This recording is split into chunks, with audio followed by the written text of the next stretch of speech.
Dear students, corporate അക്കൗണ്ടിങ്ങിൻ്റെ മറ്റൊരു ക്ലാസ്സിലേക്ക് കൂടി വെൽക്കം ചെയ്യുന്നു. അപ്പോൾ നമുക്കിനി എടുക്കാനുള്ള ചാപ്റ്ററിൽ അടുത്ത ചാപ്റ്റർ കൺസോളിഡേറ്റഡ് ഫൈനാൻഷ്യൽ സ്റ്റേറ്റ്മെൻ്റ് ആണ്.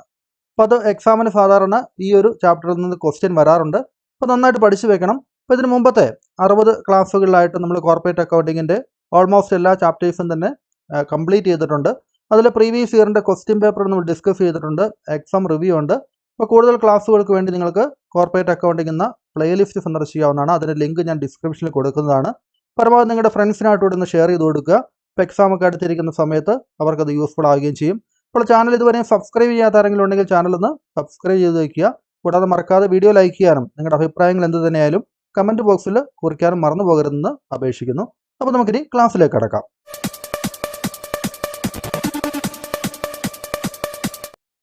Consolidated financial statements. അപ്പോൾ അതിൻ്റെ പ്രോബ്ലംസിലേക്ക് കടക്കുന്നതിന് മുമ്പായിട്ട് ഈ ചാപ്റ്ററിൽ നമുക്കതിനെക്കുറിച്ചുള്ള ഒരു ബേസിക് കോൺസെപ്റ്റുകളുടെ ഒരു ക്ലാരിറ്റി ലഭിക്കേണ്ടതുണ്ട്. അപ്പോൾ അത്തരത്തിലുള്ള കോൺസെപ്റ്റുകളിൽ ഒന്നാമത്തത് എന്താണ് ഒരു പേരൻ്റ് കമ്പനി അല്ലെങ്കിൽ ഒരു ഹോൾഡിംഗ് കമ്പനി എന്നുള്ളതാണ്. അപ്പം തന്നെ സബ്സിഡറി കമ്പനി എന്ന് വെച്ച് കഴിഞ്ഞാൽ എന്താണ്? അപ്പോൾ ഇതിൻ്റെയൊക്കെ അടിസ്ഥാനത്തിലാണ് നമ്മൾ കൺസോളിഡേറ്റഡ് ഫിനാൻഷ്യൽ സ്റ്റേറ്റ്മെൻറ്റ് തയ്യാറാക്കുന്നത്. അപ്പോൾ നമുക്ക് ആദ്യം എന്താണ് പേരൻ്റ് കമ്പനി അല്ലെങ്കിൽ സബ്സിഡറി കമ്പനി തുടങ്ങിയ കാര്യങ്ങളൊന്ന് നോക്കാം. ഒന്ന് നോക്കുക, റിലയൻസ് ഇൻഡസ്ട്രീസ് നമുക്കറിയാവുന്ന ഒരു കമ്പനിയാണ്. അപ്പോൾ ഈ ഒരു കമ്പനിയുടെ കീഴിൽ അല്ലെങ്കിൽ അവർക്ക് 50% കൂടുതൽ അവർ ഷെയറുകൾ കൈവശം വെച്ചിരിക്കുന്ന അവരുടെ സബ്സിഡറി കമ്പനീസ് ധാരാളം ഉണ്ടാകും. അപ്പോൾ നമുക്കിവിടെ റിലയൻസ് ഇൻഡസ്ട്രീസിനെ നമുക്ക് പേരൻ്റ് കമ്പനി അല്ലെങ്കിൽ ഹോൾഡിംഗ് കമ്പനി എന്ന് വിളിക്കാം. അതായത് മറ്റേതെങ്കിലും കമ്പനികളുടെ ഷെയറിന്മേൽ ഓഹരിയിൽ മേൽ 50% കൂടുതൽ ഇവർ ഷെയറുകൾ കൈവശം വെച്ചിട്ടുണ്ട്. അപ്പോൾ അതുകൊണ്ടാണ് ഈ റിലയൻസ് ഇൻഡസ്ട്രീസിനെ നമുക്ക് പേരൻ്റ് കമ്പനി അല്ലെങ്കിൽ ഹോൾഡിംഗ് കമ്പനി എന്ന് പറയുക. അപ്പോൾ ഈ ഒരു കമ്പനി ഏത് കമ്പനികളുടെയാണോ 50% കൂടുതൽ ഓഹരികൾ കൈവശം വെച്ചിരിക്കുന്നത് അത്തരം കമ്പനികളെല്ലാം റിലയൻസ് ഇൻഡസ്ട്രീസ് എന്ന് പറയുന്ന പേരൻ്റ് കമ്പനിയുടെ സബ്സിഡറി കമ്പനീസ് ആണ്. നോക്കുകയാണെങ്കിൽ നമുക്കറിയാം റിലയൻസ് ഇൻഡസ്ട്രീസിന് ഇത്രയും സബ്സിഡറി കമ്പനീസ് ഇതിൽ കൂടുതലാണ്, ഏകദേശം 100ഓളം സബ്സിഡറി കമ്പനീസ് ഇവർക്കുണ്ട്. ഇപ്പോൾ ജിയോ, റിലയൻസിൻ്റെയാണ് ജിയോ എന്നറിയാം, ഒരു സബ്സിഡറി കമ്പനിയാണ്. റിലയൻസ് പെട്രോളിയം ഉണ്ട്, അലോക് ഇൻഡസ്ട്രീസ് ഉണ്ട്, നെറ്റ്വർക്ക് 18 ഗ്രൂപ്പ്സ്. ഇതെല്ലാം റിലയൻസ് ഇൻഡസ്ട്രീസിൻ്റെ സബ്സിഡറി കമ്പനീസ് ആണ്. അതായത് റിലയൻസ് എന്ന് പറയുന്ന ഒരു പേരൻ്റ് കമ്പനിയുടെ കീഴിൽ വരുന്ന അല്ലെങ്കിൽ റിലയൻസ് എന്ന് പറയുന്ന കമ്പനിക്ക് 50% കൂടുതൽ ഓഹരി പങ്കാളിത്തമുള്ള സബ്സിഡറി കമ്പനീസാണ് ഈ പറയുന്ന കമ്പനീസ് എല്ലാം അല്ലേ. അപ്പോൾ ഈ ഒരു ഷെയർ ഹോൾഡർക്ക്, ഇപ്പോൾ റിലയൻസ് ഇൻഡസ്ട്രീസിൽ താല്പര്യമുള്ള ഷെയർ ഹോൾഡർക്ക് അവർ സബ്സിഡറി ആയിട്ട് വെച്ചുകൊണ്ടിരിക്കുന്ന ഈ കമ്പനികളുടെ ഉൾപ്പെടെയുള്ള ഫൈനാൻഷ്യൽ സ്റ്റേറ്റ്മെൻറ്റുകളെ കുറിച്ച് അല്ലെങ്കിൽ ഫൈനാൻഷ്യൽ ഇൻഫർമേഷനെ കുറിച്ച് അറിയാൻ താല്പര്യമുണ്ടാവും. അപ്പോൾ റിലയൻസ് ഇൻഡസ്ട്രീസിൻ്റെയും ഒപ്പം തന്നെ ഈ പറയുന്ന സബ്സിഡറി കമ്പനീസിൻ്റെയും എല്ലാം കൂടി കൺസോളിഡേറ്റഡ് ആയിട്ടുള്ള ഫൈനാൻഷ്യൽ സ്റ്റേറ്റ്മെൻറ്റ്, അതായത് കൺസോളിഡേറ്റഡ് ഫൈനാൻഷ്യൽ സ്റ്റേറ്റ്മെൻറ്റ് എന്ന് പറയുമ്പോൾ അതിൽ ബാലൻസ് ഷീറ്റ് വരും, ഫണ്ട് ഫ്ലോ സ്റ്റേറ്റ്മെൻറ്റ് വരും, ക്യാഷ് ഫ്ലോ സ്റ്റേറ്റ്മെൻറ്റ് വരും, പ്രോഫിറ്റ് ആൻഡ് ലോസ് അക്കൗണ്ട്, അത്തരത്തിലുള്ള ഫൈനാൻഷ്യൽ സ്റ്റേറ്റ്മെൻറ്റുകൾ ഒരുമിച്ച് തയ്യാറാക്കേണ്ടതുണ്ട്. അപ്പോൾ അങ്ങനെ വരുമ്പോൾ ഈ ഗ്രൂപ്പ് ഓഫ് കമ്പനീസിനെ കുറിച്ചുള്ള ഈ എല്ലാ കമ്പനികളെ കുറിച്ചുള്ള വിവരങ്ങൾ ഒരൊറ്റ സ്റ്റേറ്റ്മെൻറ്റിൽ തന്നെ നമുക്ക് ലഭ്യമായിരിക്കും. അപ്പോൾ അതിനുവേണ്ടി തയ്യാറാക്കുന്ന സ്റ്റേറ്റ്മെൻറ്റാണ് കൺസോളിഡേറ്റഡ് ഫിനാൻഷ്യൽ സ്റ്റേറ്റ്മെൻറ്റ്. ഇപ്പോൾ എന്താണ് പേരൻ്റ് കമ്പനി, എന്താണ് സബ്സിഡറി കമ്പനി എന്താണെന്നുള്ളത് നിങ്ങൾക്കൊരു ഐഡിയ കിട്ടിയെന്ന് പ്രതീക്ഷിക്കുന്നു. അപ്പോൾ നമുക്കിനി അതിൻ്റെ തിയറിയിലേക്ക് പോകാം. നോക്കുക, പേരൻ്റ് കമ്പനി അല്ലെങ്കിൽ holding company and subsidiary company. Sometimes A company purchases or acquires more than 50%, അതായത് 50%-ൽ കൂടുതൽ ഷെയറുകൾ മറ്റ് കമ്പനികളുടെ 50% എന്ന് പറയുമ്പോൾ അത് 51% ആകാം, 70% ആകാം, 80 ആകാം, അല്ലെങ്കിൽ 100% ആകാം അല്ലേ. അപ്പോൾ അത്തരത്തിലുള്ള 50%-ൽ കൂടുതൽ or majority of all the shares of another company, മറ്റൊരു കമ്പനിയുടെ മജോറിറ്റി ഷെയറുകൾ, മജോറിറ്റി എന്ന് പറയുമ്പോൾ 50%-ൽ കൂടുതൽ വരണം അല്ലേ, സിമ്പിൾ മജോറിറ്റി എന്ന് പറയുമ്പോൾ. അപ്പോൾ അത്തരത്തിലുള്ള മജോറിറ്റി ഷെയറുകൾ വേറൊരു കമ്പനി കൈവശം വയ്ക്കുന്നത് എന്തിനു വേണ്ടിയാണ് കൈവശം വയ്ക്കുക? ആ കമ്പനിയുടെ കൺട്രോൾ, നിയന്ത്രണ അധികാരം ഈ പേരൻ്റ് കമ്പനിക്ക് ലഭിക്കുന്നതിന് വേണ്ടിയാണ് അല്ലേ.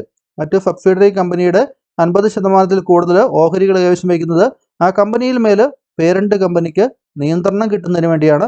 ആ കമ്പനിയുടെ ബോർഡ് ഓഫ് ഡയറക്ടേഴ്സിനെയൊക്കെ നിയമിക്കാനുള്ള അധികാരം പിന്നെ ആർക്കായിരിക്കും? പേരൻ്റ് കമ്പനിക്കായിരിക്കും അല്ലേ.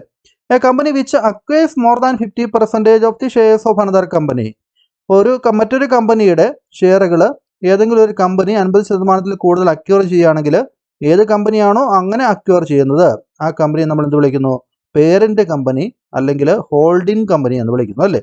ഇനിയോ a company whose majority of shares are acquired by parent company, ഏത് കമ്പനിയുടെയാണോ ഷെയറുകൾ ഈ പേരൻ്റ് കമ്പനി അക്വയർ ചെയ്യുന്നത്, വാങ്ങിക്കുന്നത്, ആ കമ്പനിയെ നമ്മൾ എന്ത് വിളിക്കും? സബ്സിഡറി കമ്പനി എന്ന് വിളിക്കും. ഉദാഹരണത്തിന് A limited acquire 75% of the equity shares of B limited. A limited എന്ന് പറയുന്ന കമ്പനി ബി ലിമിറ്റഡിൻ്റെ 75% ഇക്വിറ്റി ഷെയറുകൾ അവർ ഏറ്റെടുത്തു.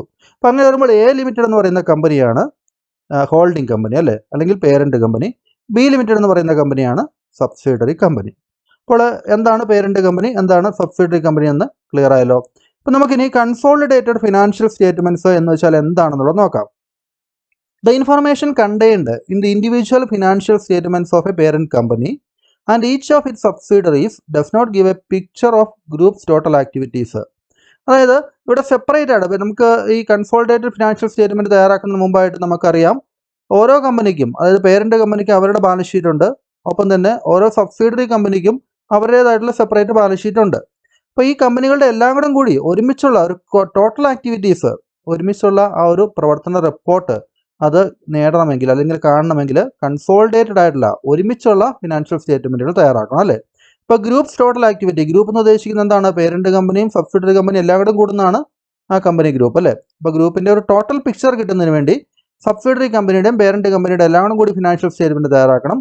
അതിന് ഇൻഡിവിജ്വൽ ആയിട്ടുള്ള ഫിനാൻഷ്യൽ സ്റ്റേറ്റ്മെൻറ്റ്, സെപ്പറേറ്റ് ഫിനാൻഷ്യൽ സ്റ്റേറ്റ്മെൻറ്റുകൾ നോക്കുന്നതിനേക്കാൾ എളുപ്പം ഒരുമിച്ചുള്ള ഒരു സ്റ്റേറ്റ്മെൻറ്റ്, ഒരുമിച്ചുള്ള ഇത്തരത്തിലുള്ള സ്റ്റേറ്റ്മെൻറ്റ് തയ്യാറാക്കുന്നതാണ് അല്ലേ.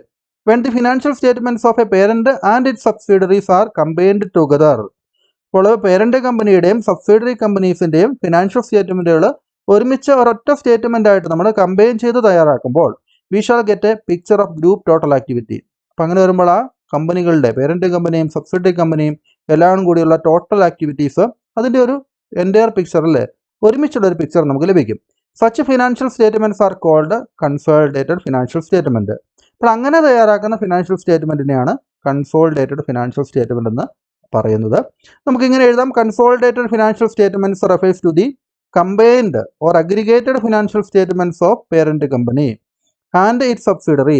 പേരൻറ്റ് കമ്പനിയുടെയും സബ്സിഡറി കമ്പനിയുടെയും അഗ്രിഗേറ്റഡ് ആയിട്ടുള്ള ഒരുമിച്ചുള്ള അല്ലേ, കമ്പൈൻഡ് രണ്ടോടും കൂട്ടിച്ചേർത്തുള്ള ഫിനാൻഷ്യൽ സ്റ്റേറ്റ്മെൻറ്റുകളെ നമുക്ക് എന്ത് വിളിക്കാം, കൺസോളിഡേറ്റഡ് ഫിനാൻഷ്യൽ സ്റ്റേറ്റ്മെൻറ്റ് എന്ന് വിളിക്കാം. They are also known as group financial statement. Consolidated financial സ്റ്റേറ്റ്മെൻറ്റിനെ ഗ്രൂപ്പ് ഫിനാൻഷ്യൽ സ്റ്റേറ്റ്മെൻറ്റ്സ് എന്നും പറയാറുണ്ട്. ഇനി key definitions in the Indian accounting standard 110. Indian accounting സ്റ്റാൻഡേർഡിലെ 110 കൺസോളിഡേറ്റഡ് ഫിനാൻഷ്യൽ സ്റ്റേറ്റ്മെൻറ്റ്സുകളെ കുറിച്ച് പറഞ്ഞിരിക്കുന്നത്.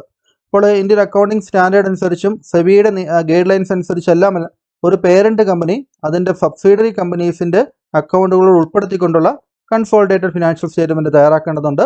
നമുക്ക് ഈ ഒരു ഇന്ത്യൻ അക്കൗണ്ടിംഗ് സ്റ്റാൻഡേർഡ് 110 പ്രധാനപ്പെട്ട ചില ഡെഫിനേഷൻസ്, എന്താണ് കൺസോളിഡേറ്റഡ് ഫിനാൻഷ്യൽ സ്റ്റേറ്റ്മെൻറ്റ് എന്നുള്ളത് പറഞ്ഞിട്ടുണ്ട്. ഒപ്പം തന്നെ എന്താണ് സബ്സിഡറി എന്ന് പറഞ്ഞിട്ടുണ്ട്, കൺട്രോൾ ഓഫ് ആൻ ഇൻവെസ്റ്റി എന്നെല്ലാം പറഞ്ഞിട്ടുണ്ട്. നമ്മളിപ്പോൾ പറഞ്ഞ കാര്യം തന്നെയാണ് ഇവിടെ. ആരാണ് ഇവിടെ പേരൻറ്റ് കമ്പനി എന്താണ്, ഒപ്പം തന്നെ സബ്സിഡറി കമ്പനി എന്താണ് എന്നെല്ലാം പറഞ്ഞിരിക്കുന്നു. നമുക്ക് consolidated financial statements R financial statements of A group in which the assets, liabilities, equities, income, expense and cash flow of the parent and its subsidiaries are presented as those of single economic activity. അതായത് consolidated financial statement എന്ന് പറഞ്ഞാൽ statements of group, ആ group company അല്ലേ. Group company എന്ന് പറയുന്നത് parent കമ്പനിയും subsidiary കമ്പനിയും എല്ലാം കൂടി ഉൾപ്പെടുന്നതാണ് ഗ്രൂപ്പ് കമ്പനി എന്ന് പറയുന്നത്. അതിലെ പേരൻറ്റ് കമ്പനിയുടെയും സബ്സിഡറി കമ്പനിയുടെയും അസറ്റ്സും ലയബിലിറ്റീസും ഇക്വിറ്റീസും ഇൻകം, എക്സ്പെൻസ്, ക്യാഷ് ഫ്ലോസ്, അപ്പോൾ അതെല്ലാം കൂടെ ഒരുമിച്ച് ഒരൊറ്റ സിംഗിൾ എക്കോണമിക് എൻറ്റിറ്റി ആയിട്ട് കണക്കാക്കുന്നു. അതായത് ഈ സബ്സിഡറി കമ്പനിയും പേരൻറ്റ് കമ്പനിയും എല്ലാം അതെല്ലാം ഒരൊറ്റ കമ്പനി ആയിരുന്നെങ്കിൽ എങ്ങനെയായിരുന്നു അസറ്റ്സും ലയബിലിറ്റീസും ഇക്വിറ്റീസും എല്ലാം കൂടെ എഴുതുമല്ലോ. ഒരു സിംഗിൾ എക്കണോമിക് എൻറ്റിറ്റി ആയിട്ട് ട്രീറ്റ് ചെയ്തുകൊണ്ട് അങ്ങനെ ഒരുമിച്ച് തയ്യാറാക്കുന്ന ഫിനാൻഷ്യൽ സ്റ്റേറ്റ്മെൻറ്റിനെയാണ് കൺസോളിഡേറ്റഡ് ഫിനാൻഷ്യൽ സ്റ്റേറ്റ്മെൻറ്റ് എന്ന് പറയുന്നത്. പേരൻറ്റ് കമ്പനി എന്ന് പറഞ്ഞു കഴിഞ്ഞാൽ parent is an entity that controls one or more entities. അതായത് പേരൻറ്റ് കമ്പനി എന്ന് വെച്ചാൽ അത് ഏതെങ്കിലും മറ്റൊരു കമ്പനിയോ അല്ലെങ്കിൽ ഒന്നിൽ കൂടുതൽ കമ്പനിയോ അല്ലെ, എൻറ്റിറ്റി എന്ന് ഉദ്ദേശിക്കുന്നത് കമ്പനികളെയാണ്. കൺട്രോൾ ചെയ്യുന്ന കമ്പനിയെ പേരൻറ്റ് കമ്പനി എന്ന് പറയുന്നു. In other words it is an enterprise that has one or more subsidiaries. അതായത് ഒന്നിൽ കൂടുതലോ സബ്സിഡറീസ് ഉള്ള കമ്പനികളെ നമ്മൾ പേരൻറ്റ് കമ്പനി എന്ന് വിളിക്കുന്നു. It is a company which holds the majority, അതായത് മോർ ദാൻ 50% ഇക്വിറ്റി ഷെയറുകൾ മറ്റ് കമ്പനികളുടെ ഇവരുടെ കയ്യിലുണ്ടെങ്കിൽ അത്തരം കമ്പനികളെയാണ് നമ്മൾ പേരൻറ്റ് കമ്പനി അല്ലെങ്കിൽ ഹോൾഡിംഗ് കമ്പനി എന്ന് വിളിക്കുക. സബ്സിഡറി കമ്പനി എന്ന് വെച്ചാൽ it is a company whose majority of equity shares are held by another company. ഏതെങ്കിലും ഒരു കമ്പനിയുടെ മജോറിറ്റി ഓഫ് ഇക്വിറ്റി ഷെയറുകൾ മറ്റൊരു കമ്പനി കൈവശം വയ്ക്കുന്നുണ്ടെങ്കിൽ, മജോറിറ്റി എന്ന് പറഞ്ഞാൽ മോർ ദാൻ 50% ആണ്, അങ്ങനെ കൈവശം വയ്ക്കുന്നുണ്ടെങ്കിൽ ഏത് കമ്പനിയുടെയാണോ അങ്ങനെ കൈവശം വെച്ചിരിക്കുന്നത് ആ കമ്പനിയാണ് നമ്മൾ സബ്സിഡറി കമ്പനി എന്ന് വിളിക്കുന്നത്. If the parent has purchased 100% of the outstanding equity shares ഇപ്പോൾ ഒരു പേരന്റ് കമ്പനി ഏതെങ്കിലും ഒരു കമ്പനിയുടെ 100% ഇക്വിറ്റി ഷെയറുകൾ വാങ്ങിച്ചിട്ടുണ്ടെങ്കിൽ അത്തരത്തിലുള്ള സബ്സിഡറി നമ്മൾ വിളിക്കുന്ന പേരാണ് ഹോളി ഓൺഡ് സബ്സിഡറി എന്ന് വിളിക്കുക. അതായത് മുഴുവനായിട്ടും ഈ സബ്സിഡറി കമ്പനിയുടെ 100% ഇക്വിറ്റി ഷെയറുകളും കൈവശം വെച്ചിരിക്കുന്ന മറ്റൊരു കമ്പനിയാണ്. അങ്ങനെയാണെങ്കിൽ ഹോളി ഓൺഡ് സബ്സിഡറിയും, അതായത് മുഴുവനായിട്ടും മറ്റൊരു പേരന്റ് കമ്പനിയുടെ കീഴിലാണ് ഈ ഒരു സബ്സിഡറി കമ്പനി വർക്ക് ചെയ്യുന്നത് അല്ലേ. ഇനി കൺട്രോൾ ഓഫ് ആൻ ഇൻവെസ്റ്റി എന്ന് പറയുന്ന ഒരു ഡെഫിനേഷനോടും പറഞ്ഞിട്ടുണ്ട്. An investor controls an investee when it is exposed or has rights to variable returns from its involvement with the investee and has the ability to affect those returns through its power over the investee. ഇപ്പോൾ control of ഇൻവെസ്റ്റി എന്ന് പറഞ്ഞാൽ, ഇൻവെസ്റ്റി എന്ന് പറഞ്ഞാൽ ഏതൊരു കമ്പനിയിലാണ് നമ്മൾ invest ചെയ്യുന്നത്. ഇപ്പോൾ ഷെയറുകൾ മറ്റൊരു കമ്പനിയോട് വാങ്ങിച്ചിട്ടുണ്ടെങ്കിൽ ആ കമ്പനിയിൽ നമ്മൾ ഷെയറിന്മേൽ ഇൻവെസ്റ്റ് ചെയ്തിരിക്കുകയാണെന്ന് പറയാം അല്ലേ. അപ്പോൾ ആ കമ്പനിയാണ് എവിടെയാണോ ഇൻവെസ്റ്റ് ചെയ്തിരിക്കുന്നത് ആ കമ്പനിയാണ് നമ്മളിവിടെ ഇൻവെസ്റ്റ് എന്നുള്ളത് ഉദ്ദേശിക്കുക. അപ്പോൾ കൺട്രോൾ ഓഫ് ഇൻവെസ്റ്റ്, ഇൻവെസ്റ്റിയെ കൺട്രോൾ ചെയ്യാന്ന് വെച്ചാൽ എന്താണ്? ഞാൻ ഇൻവെസ്റ്റർ കൺട്രോൾ, അങ്ങനെ ഇൻവെസ്റ്റ് ചെയ്യുന്ന ആ ഒരു company controls an invest, invest ചെയ്യപ്പെടുന്ന മറ്റൊരു കമ്പനിയെ കൺട്രോൾ ചെയ്യുന്നു.